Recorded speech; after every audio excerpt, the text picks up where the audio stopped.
প্রিয় দর্শক, আসসালামু আলাইকুম। আপনাদের সবাইকে স্বাগত জানাচ্ছি ডক্টর নাইম এনজেএল চ্যানেলে। আমরা আজ একটা রোগীর কানে একটা তেলাপোকা গিয়েছিল। উনি আমাদের কাছে গভীর রাতে এসেছেন, আমরা তেলাপোকাটা বের করেছি। তো কানে যদি কখনো জীবন্ত পোকা যায়, আপনি কি করবেন?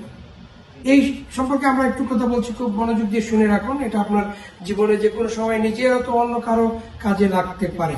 কখনো কানে বা নাকে কোথাও যদি জীবন্ত পোকা যায়, বিশেষ করে কানে যায়, সেই ক্ষেত্রে আমরা অবশ্যই আমাদের প্রথম কাজ হবে এই পোকাটাকে মেরে ফেলা। তো মেরে ফেলার জন্য আমরা কি ব্যবহার করতে পারি?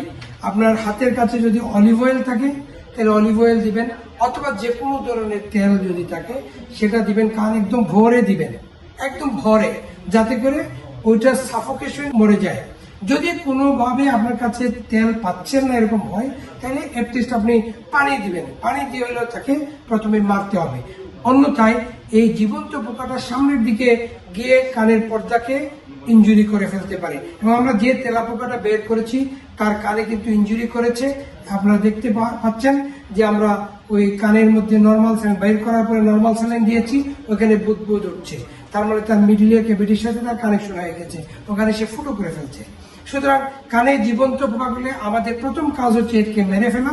মেরে ফেলার জন্য আমাদের অলিভ অয়েল, নারিকেল তেল, সরিষার তেল, যা কিছু হোক না কেন সেরকম একটা তেল থাকলে আমরা সেটা দিব কানে। যদি না থাকে তাহলে আমরা পানি দিয়ে তাকে আগে মারবো, তারপর আমরা ডাক্তারের কাছে যাব এটাকে বের করার জন্য। মনে রাখবেন, এটা যে কেউ কুচাকুচি করতে না দেওয়াই ভালো, কারণ এতে করে আনা অনেক কষ্ট হয়ে যায়। দ্বিতীয়ত আরো কিছু ডেঞ্জারাস ফরেন বডি বলতে আমরা যেটাকে বুঝি, অর্থাৎ খেলনার ব্যাটারি। এই ব্যাটারিগুলো না খেয়ে অনেক সময় বাচ্চারা গিলে ফেলে অথবা কানের মধ্যে ঢুকায় দেয়।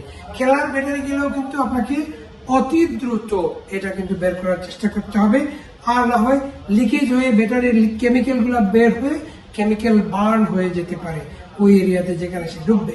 সুতরাং ব্যাটারিও আমাদেরকে অবশ্যই তাড়াতাড়ি বের করতে হবে। আরেকটা ডেঞ্জারাস ফরেন বডি হচ্ছে হাইগ্রোস্কোপিক ফরেন বডি, অর্থাৎ যে সমস্ত জিনিস পানিতে পড়লে ফুলে যায় এবং পরবর্তীতে পচে যেতে পারে, সেই সমস্ত ফরেন বডি থাকলে আমাকে অতি দ্রুত ডাক্তারের কাছে যেতে হবে এবং সেটা বের করতে হবে। আমরা এনজেএল ইএনটি সেন্টার, কাজল শাহ, সিলেটে সব ধরনের ফ্যাসিলিটিস অ্যাভেলেবল আছে।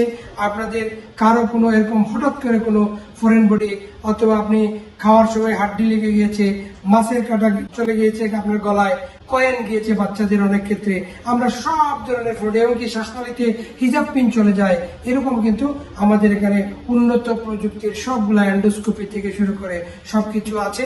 দক্ষ হাতে আমরা এই কাজটা করে থাকি। আপনারা এই সময়ে এনজেএল ইএনটি সেন্টারকে কাছে পাবেন আমাকে, ডক্টর নুরুল হুদা নাইম। আপনাদের সবাইকে অনেক অনেক ধন্যবাদ। ভালো থাকবেন, সতর্ক থাকবেন এবং সুস্থ থাকবেন। আসসালামু আলাইকুম।